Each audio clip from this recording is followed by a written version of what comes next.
Hello students, good morning and welcome to online classes conducted by Amrit senior secondary school. Students, हम लोग एक बड़ा interesting chapter कर रहे थे, अ प्रेसिडेंट स्पीक्स, जो कि चैप्टर नंबर 5 है हमारे सिलेबस में। उसका अभी हमने फर्स्ट पार्ट कवर किया था और आज हम इसका सेकंड पार्ट करेंगे। अभी तक हमने ये जाना कि भारत के लोग क्यों अपने ही देश की बुराई करने लगे हुए हैं।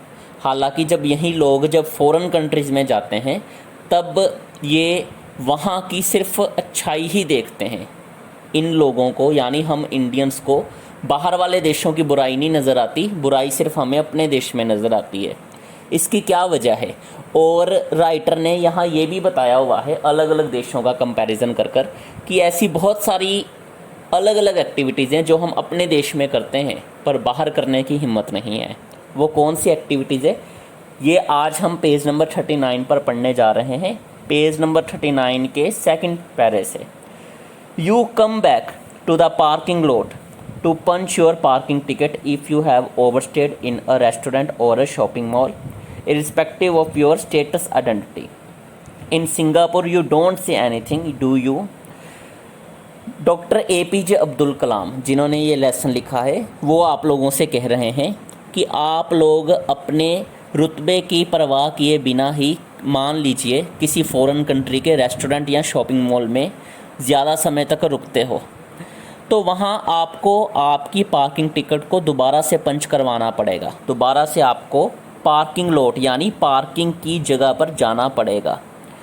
और सिंगापुर में मान लीजिए अगर आप ये सब कर रहे हो तो वहाँ आपको हर हालत में दोबारा से अपने पार्किंग टिकट को रिन्यू करना ही पड़ेगा। वहाँ आप कुछ भी कह नहीं सकते।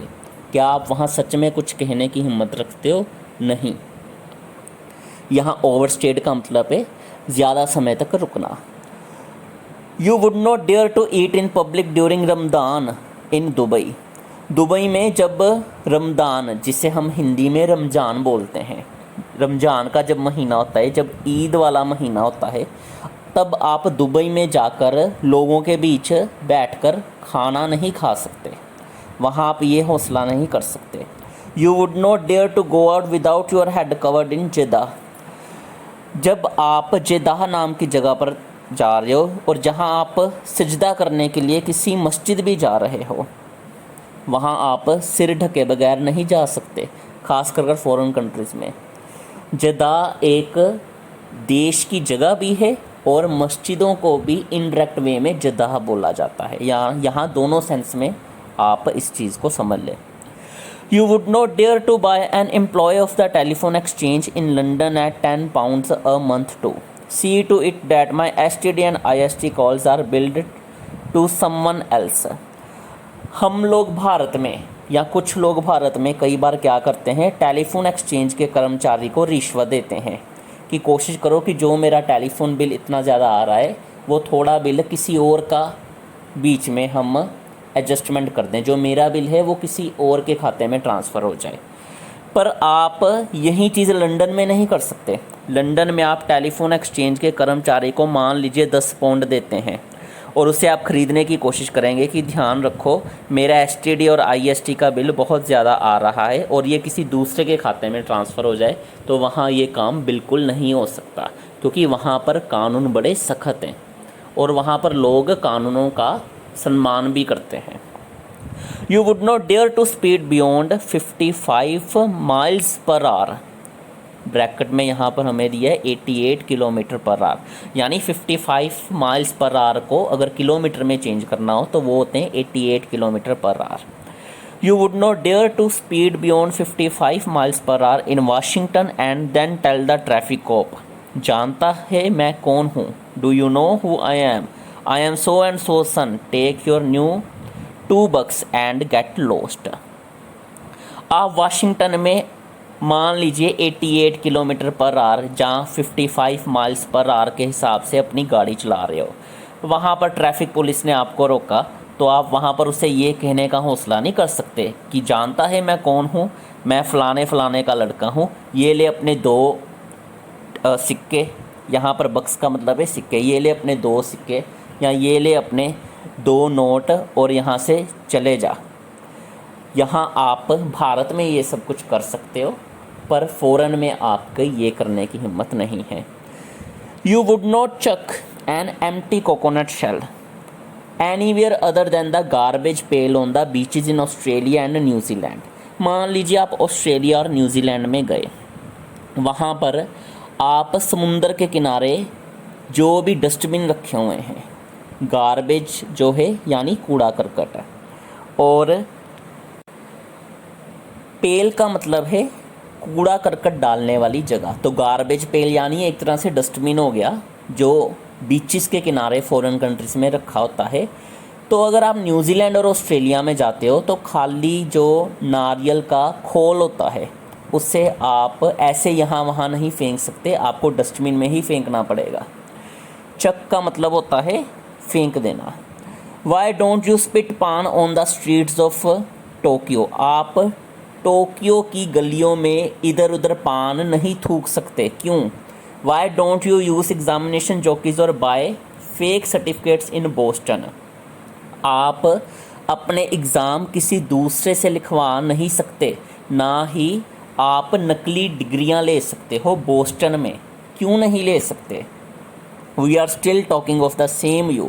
हम अभी भी आप ही की बात कर रहे हैं। You who can respect and confirm to a foreign system in other countries but can not in your own. आप लोग जो विदेशों में जाकर दूसरे देशों की इज़्ज़त करते हो, उनके सारे रूल्स रेगुलेशन मानते हो, पर अपने देश की आप लोगों से इज़्ज़त नहीं होती। ये सारी बातें डॉक्टर APJ अब्दुल कलाम समझा रहे हैं। You who will throw papers and garbage on the road the moment you touch Indian ground. ज्यों ही आप विदेश से वापस भारत की धरती पर कदम रखते हो, आप इधर उधर कचरा फेंकते हो, कागज़ खिलारते हो, कूड़ा करकट फेंकते हो। If you can be an involved and appreciative citizen in an alien country, why can not you be the same here in India. अगर आप एक बेगाने देश में एक समर्पित और एक कदरदान नागरिक बनकर रह सकते हो।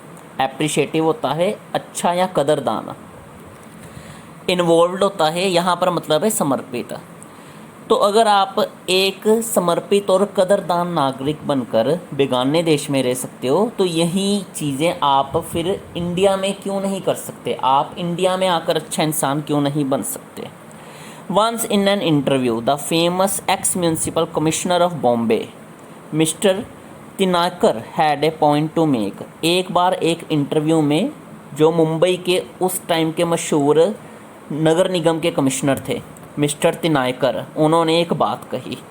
Rich people's dogs are walked on the streets to leave their affluent droppings all over the place, he said. उन्होंने ये कहा कि अमीर लोगों के जो कुत्ते होते हैं उन्हें सड़कों पर सैर करवाई जाती है ताकि वो अपनी गंदगी भी यहाँ वहाँ खिलार सकें। And then the same people turn around to criticise and blame the authorities for inefficiency and dirty payments. और यही अमीर लोग जो होते हैं अपने कुत्तों को तो घुमाने ले जाते हैं बाहर सड़कों पर ताकि वो अपनी गंदगी वहीं खिलार दें। बाद में यही अमीर लोग फिर सरकार को दोष देते हैं कि अरे यार यहाँ सरकार कुछ करती नहीं है, यहाँ सरकार सड़कें नहीं साफ रखती, क्या किया जाए। What do they expect the officers to do. लोग अफसरों से क्या उम्मीद करते हैं? Go down with the broom every time their dog feels the pressure in the balls.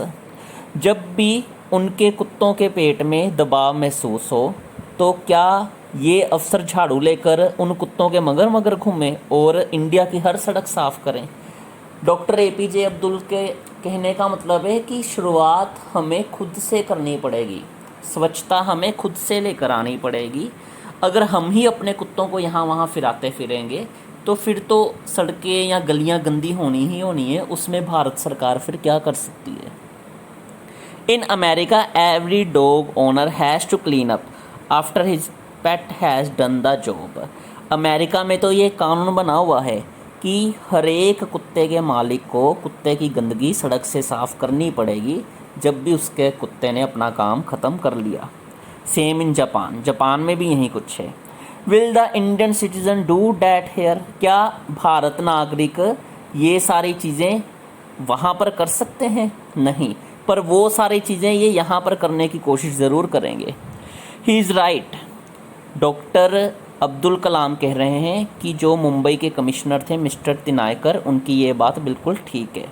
We go to the polls to choose a government and after that forfeit the all responsibility.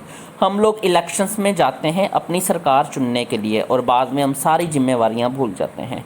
We sit back wanting to be pampered and expect the government to do everything for us whilst our contribution is totally negative. हम चुपचाप बैठ जाते हैं, बिल्कुल अच्छे इंसान बनने की कोशिश करते हैं, अच्छा बनकर हम सरकार का प्यार हासिल करना चाहते हैं और सरकार से उम्मीद करते हैं कि वो हमारे लिए सब कुछ करें, जबकि हमारा खुद का योगदान देश के लिए बिल्कुल ही नेगेटिव है। We expect the government to clean up but we all are not going to stop chucking garbage all over the place nor are we going to stop to pick up a stray piece of paper and throw it in the bin। हम चाहते हैं कि सरकार सफाई करे, लेकिन हम कूड़ा करकट डालने से बाज नहीं आने वाले, ना ही हम रुककर इधर उधर पड़े कागज़ों को उठाते हैं और कूड़ेदान में फेंकते हैं। इतनी तकलीफ़ भी हम लोग नहीं करते। यहाँ बिन का मतलब है डस्टबिन, कूड़ादान। तो ये था स्टूडेंट्स हमारा सेकंड पार्ट लेसन का। उम्मीद है आपको अच्छा लगा होगा। अब हम आइए बात करते हैं होमवर्क की। Fill in the blank. We would not dare to eat in public during Ramadan in dash. Ramadan यानी रमज़ान के महीने में हम किस देश में सभी के सामने खाना खाने की हिम्मत नहीं कर सकते, उस देश का आपने नाम लिखना है। Number 2 fill up. We would not dare to drive at 88 kilometre per hour in dash. ऐसा कौन सा देश है जहाँ पर हम 88 किलोमीटर पर आवर के हिसाब से गाड़ी चलाने की हिम्मत नहीं रख सकते। ये सारी चीज़ें आपको वीडियो से पता लगेंगी। Number 3, can we buy fake certificates in Boston. क्या बोस्टन में हम नकली डिग्रियां खरीद सकते हैं? आपने सिर्फ येस या नो में आंसर देना है। Number 4, right true and false. We go to the polls to choose our government. हम इलेक्शन पोल्स में जाते हैं अपनी सरकार चुनने के लिए। Number 5, what was the name of famous ex commissioner of Bombay. Bombay के पुराने कमिश्नर, पिछले कमिश्नर का नाम क्या था?